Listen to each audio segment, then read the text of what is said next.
Fala aí pessoal, beleza? No vídeo de hoje a gente vai bater um papo sobre um item muito interessante do C Sharp chamado Generic Constraint. Então vem comigo que eu vou te ensinar o que é um Generic Constraint, para que serve e como aplicar ele em um cenário real aí, tá bom? Eu sou o André Baltieri, o Balta, 10 vezes Microsoft MVP. Se está conhecendo meu canal por esse vídeo, não esquece de se inscrever, curtir e compartilhar, que isso ajuda muito o nosso trabalho mesmo. E agora bora lá entender um pouco mais sobre Generic Constraints aqui no C Sharp. Pessoal, só antes de começar o vídeo, eu queria convidar vocês para seguirem o nosso perfil lá no Instagram, a gente tem postado bastante conteúdo lá. Seguir também o nosso perfil no LinkedIn, a gente tem atuado bastante no LinkedIn também. E eu estou todos os dias no Discord, então vem bater um papo comigo e com outros alunos e alunas do Balta aí, tá bom? Então é uma rede social que está crescendo bastante lá, e lá é chat em tempo real, tá bem? Então faça parte das nossas outras redes sociais aí também, que você tem muito a ganhar, tá bom? Eu vou deixar aqui um link também para você se inscrever para receber nossas masterclass, nossos conteúdos que a gente envia exclusivo por e-mail, tá? Newsletter, todo sábado com resumo da semana aí do que aconteceu no Balta, o que aconteceu no mundo do .NET, tá?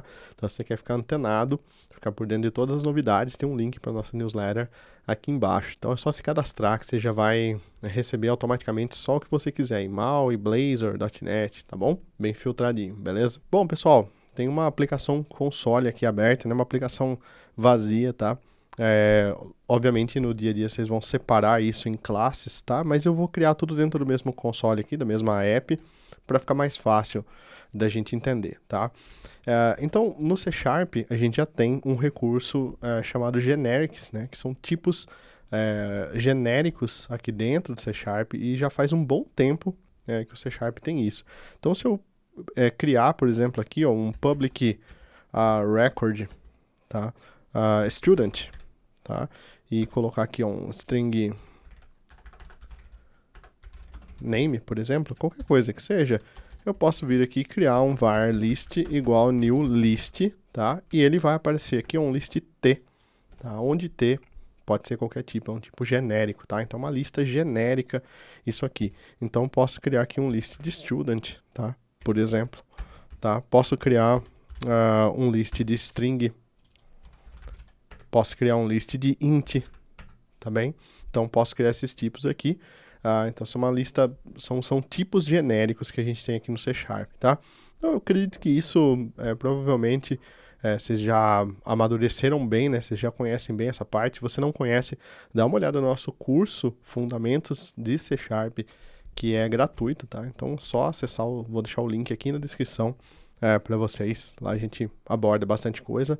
Mas o que eu quero comentar hoje é sobre um outro item aqui dentro do C Sharp, que também usa generic, né? E também cria constraints, né? Cria limites aí dentro dos generics, tá? Então, um caso que eu uso muito aqui, né? Eu vou pegar como exemplo aqui. Eu tenho normalmente um public class request, tá? Eu tenho uma requisição. Eu tenho um public class response, que é uma resposta, tá? E eu tenho um public class handler, tá? Normalmente normalmente não, né? Não tem uma receita de bolo, mas assim, é um padrão aí que eu gosto bastante de usar aqui. Então a gente tem um handler, tá? E esse handler ele recebe um request, né? O handler manipula alguma ação. Esse request ele funciona como uma ação de entrada, com parâmetros, né? Com, sei lá, o nome do usuário, o e-mail, a senha, e aí eu vou cadastrar o usuário ali. Então o request ele faz esse fluxo, né? Ele controla esse fluxo. E a gente tem um request, uma entrada e uma saída, um response, tá? Então é normal que dentro do meu handler, tá, eu tenha, por exemplo, um public void ou qualquer outro retorno que você queira ter aqui, chamado de handle, para manipular essa requisição aqui, tá? Então, o que acontece? Quando eu vou instanciar esse handler aqui, uma coisa que eu faço bastante, né, é ter um handler, às vezes, base, né, onde outros handlers derivam dele, e normalmente eu coloco aqui uma tipagem nesse handler aqui, tá? Então, eu coloco esse handler aqui, eu defino que ele tem que ter um request e um response, tá? Então, eu quero colocar justamente isso daqui, ó, um request e um response. E aí, toda vez que eu for criar uma instância de um handler, tá? Eu tenho isso aqui, var handler igual new handler, tá? E eu preciso passar aqui para ele um request, vírgula, um response, tá? Então, esses itens aqui, ó, eles são dois tipos, tá? Um request e um response, tá? Eu poderia colocar aqui qualquer coisa, eu poderia colocar aqui T e Z, tá? Então não muda nada, não tem diferença nenhuma disso aqui, tá? E depois eu podia fazer aqui um request, né? Sabendo que isso aqui é um T, um padrão bom, que é usar o T na frente, né? T request, T response, eu poderia fazer isso daqui, ó, ter um T response e no handler esperar um T request aqui dentro. Tá? Eu poderia ter isso aqui. Isso aqui é só o nome da entrada do request e do response, tá? Só o nome da entrada dos parâmetros aqui. Então, eu posso muito bem ter isso aqui, ó, e ter um string, vírgula, string aqui, tá? Então, eu posso ter essa representação aqui, ó. É plenamente possível. Nota que a ideia deixa eu fazer isso, tá? Então, eu estou dizendo aqui que eu tenho um manipulador e que minha request é um string e meu response é um string, tá? Só que, na maioria dos casos, a gente não quer permitir justamente esse tipo de ação, porque eu já tenho uma classe para request aqui, vou criar uma propriedade aqui, a string email, tá? E no response eu vou criar só uma propriedade aqui, string message, tá? Só para a gente saber que é uma entrada e uma saída. Então entra um e-mail, ele faz alguma coisa e retorna uma mensagem de saída, tá? Então a gente tem um request e um response. Mas olha só o que aconteceu no nosso código aqui. Eu criei um request, criei um response aqui, né? Passei os métodos aqui, tResponse, tRequest, são genéricos, tá? Então, genérico a gente não precisa necessariamente de lista para usar eles, tá? Mas aqui eu consegui passar algum tipo que é built-in, né? Algum tipo padrão do .NET aqui, um string, vírgula, string, o que não faz nenhum sentido para o meu código, tá? Nesse momento. Nesse ponto, né, uma coisa boa da tipagem do C#, e particularmente algo que eu gosto muito de fazer, é começar a criar bloqueios para esse tipo de item. Então, assim, pensando a nível de código, né, de compartilhar esse código com outras pessoas, como eu posso fazer para bloquear a instância de um handler aqui, tá? E só poder acontecer a instância de um handler dado um request e dado um response, tá? Aí entram as constraints aqui nos generics, tá? Que são essas limitações. Não, eu quero criar uma limitação, tá? A primeira coisa que eu vou fazer aqui é trabalhar com interfaces. Então eu vou criar aqui um public interface, tá? iRequest, tá bem? E aí essa interface ela pode ter o que você quiser dentro. Lembra que a interface é um contrato, tá? Tudo que eu criar na interface, eu preciso implementar nas classes, tá? Inclusive, você pode ter interfaces vazias, eu já tem alguns lugares que eu uso interface vazia, e ela funciona justamente para isso aqui, para criar só uma restrição, tá? Então, eu tenho uma interface request aqui, ó, e eu posso ter uma interface iResponse, tá?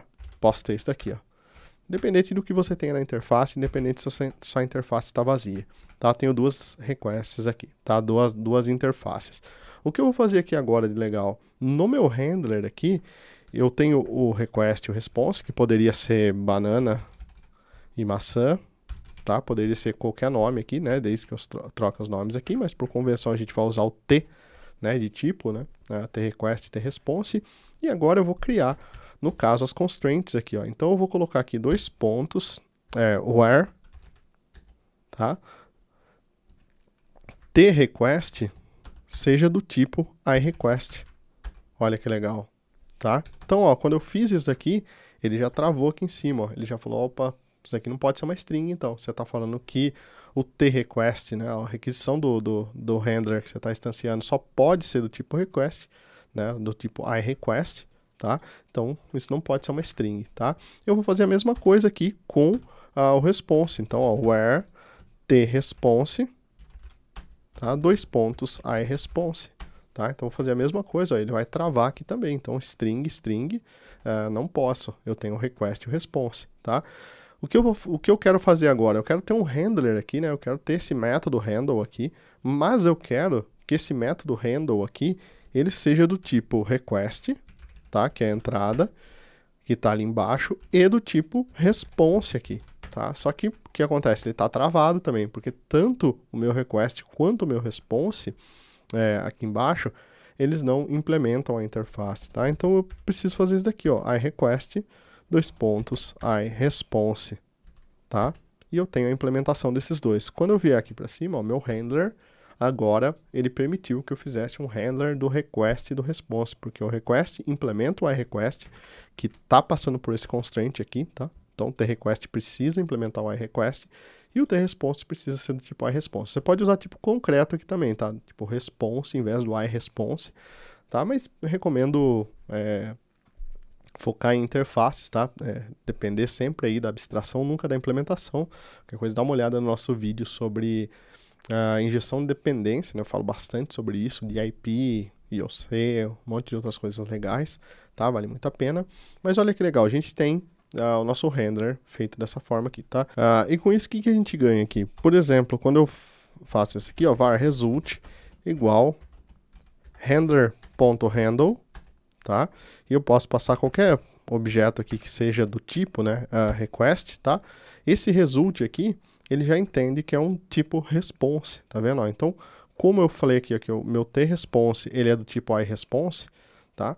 Então, ele já entende aqui, ó, que esse result aqui, ele vai ser do tipo response. Então, quando eu deixar o mouse em cima aqui, ele já aparece, ó, um response nessa variável, nesse caso aqui, porque essa interface é a única que implementa o nosso response. Então, se a gente vier no response aqui, né, no result, por exemplo, result ponto, ó, eu já tenho o message dentro dele, ele já entendeu o que ele tem response ali, tá? Ele é algo do tipo response, porque eu informei ele aqui em cima, tá? Então, passei essas requisições aqui. Assim como ele entendeu aqui que dentro do meu handle, do meu método handle, eu preciso passar um request, e esse request tem que ser, tem que dar um match nesse tipo aqui em cima, que é o request, tá? Se eu fizesse aqui um response 2, uma mesma classe aqui, ó, response 2, aqui embaixo, ó, que também implementa o iResponse, que eu preciso disso, e colocasse aqui, ó, response 2 no título, ele ia trocar aqui já o result para mim, porque ele sabe que o retorno desse item aqui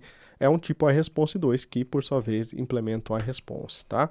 Então, esse é um recurso bem bacana do C#, um recurso que permite a gente criar constraints aí, então usem esse recurso aí para travar o código de vocês, para não permitir que outros itens sejam passados aqui, a não ser uma interface que você queira, ou você pode colocar que isso daqui seja uma classe, né? Não quero permitir struct aqui dentro. Então, tudo isso é possível utilizando o Generic Constraints aqui, tá, pessoal? Então, é isso aí. Espero que vocês tenham gostado desse vídeo e queria saber a opinião de vocês aí. Você curte esse tipo de abordagem, né? Você curte esse tipo de trava aqui no C#? Você acha que dá liberdade para o pessoal é melhor, ou você acha que quanto mais travado, melhor, né? Mais intuitivo fica na hora de desenvolver, né? E comenta aí se você já conhecia o Generic Constraint, se tem algum outro cenário que você usaria ele, tá bom? Seus comentários são muito importantes aqui para fomentar esse vídeo, tá bem? Um abraço e até o próximo vídeo.